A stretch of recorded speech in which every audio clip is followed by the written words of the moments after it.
You wake up and you cannot feel your feet. Not the way you lose feeling after sitting too long.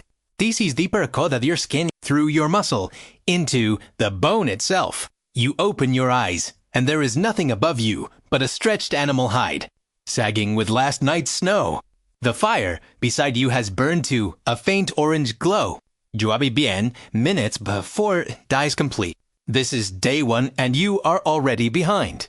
For roughly 20,000 years, during the peak of the last glacial maximum, this was simply the world your ancestors were born into. Average temperatures ran 10 to 15 degrees Celsius colder than today. Glaciers buried everything north of what is now Paris. The wind off those ice sheets could strip the warmth from an exposed human body in under an hour. You think you could handle a week of this? Mos peopledo. You could not. Here is exactly why. Start with the fire. In the modern world, fire is a button, a dial, a match. In the Ice Age, fire was a living thing you were personally responsible for, keeping alive.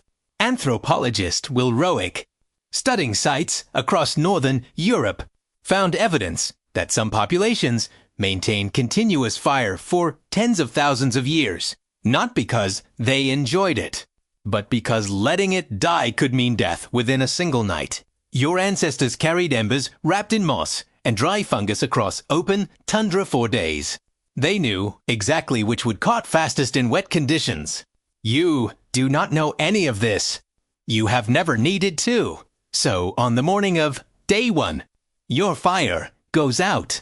You spend the next 2 hours trying to restart it with a bow drill, 2 sticks, and a flat piece of dry wood. In ideal conditions, with practiced hands, this takes 60 seconds. In frozen conditions, with numb fingers, on your first attempt, it will take most of the morning. If it works at all, while you do this, you burn calories. Enormous amounts of them. Anthropologist David Dumas, who studied cold climate hunter-gatherer groups across the Arctic, found that a person doing heavy physical work in sub-zero temperatures burns between 4,000 and 6,000 calories per day. Your ancestors ate as much as they could, and still operated in near-constant caloric deficit through the coldest months. Your body, accustomed to heated rooms and reliable meals, has no metabolic preparation for this. You would begin losing core body mass within 48 hours. Your ability to think clearly, to make the small decisions that kept your ancestors alive, would start to degrade by day 2. But let us say you make it to the hunt. Archaeologist Paul Mellers, analyzing kill sites across France and the Iberian Peninsula, found evidence of coordinated mammoth hunts involving entire groups. Organized drives that funneled animals toward cliffs or river crossings. Every member knew their role. They knew the terrain. They had watched experienced hunters since childhood. You have watched videos. The spear alone is a problem before you throw it. Ice Age hunters tipped their spears with knapped flint.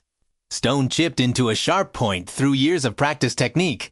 Researcher Kathy Schick, who has spent decades studying stone tool production, notes that real flint knapping proficiency takes years of daily practice. A poorly knapped point shatters on impact. You cannot produce a functional spear tip in the field. You are hunting one of the largest animals to have ever walked the earth with a stick. A woolly mammoth stood 3 meters tall and weighed up to 6,000 kilograms. It was not afraid of you. Now add the cold back in. You are moving across open tundra. Wind at your face. Temperature between -15 and -30 Celsius. Your clothing animal hides you did not know how to prepare. Is letting cold air in at every gap. Ice Age hunters wore precisely fitted, layered garments with sealed hoods, cuffs, and boots. Archaeological finds from the Malta-Burret culture in Siberia show tailored clothing sewn with bone needles and sinew thread. The tailoring was not decorative. Badly fitted cold weather clothing kills. A single gap at the wrist loses heat faster than your body can produce it. You are 3 days in. You have not eaten a real meal. The hunt produced nothing. Tonight, if you eat a small piece of dried meat someone else prepared weeks ago, you eat less than half of what you need. Day 4 is when the psychology breaks. Anthropologist Christopher Bose, studying hunter-gatherer social dynamics, found that Ice Age groups maintained extraordinary social cohesion because psychological collapse was a survival threat. One person who stopped functioning was a burden a group of 25 people in a glacial winter could not carry. Your ancestors had rituals, music, and story to hold them together across brutal seasons. The cave paintings at Chowvit Cave, among the oldest art ever found, are understood by researcher David Lewis Williams as part of a rich inner world that kept these communities intact through the dark months. They had a framework for suffering. You, dropped alone into this world, have no such framework. By day 4, the combination of cold, hunger, exhaustion, and isolation would dismantle you in ways no amount of willpower can stop. This is not weakness. It is context. Your ancestors were not simply tougher. They were the product of an entire system, knowledge passed across thousands of generations, social trust built over a lifetime, bodies physically adapted from early childhood. They were not born knowing how to survive the Ice Age. They were built for it. Slowly, by everything around them, you were built for a different world. A world of stable warmth, reliable food, and on-demand fire. That world is extraordinary, but it means you have lost fluency in the oldest language humans ever spoke. You wake up now in a heated room and somewhere deep in your brain. The part shaped across those glacial winters. Something still scans for danger before you open your eyes.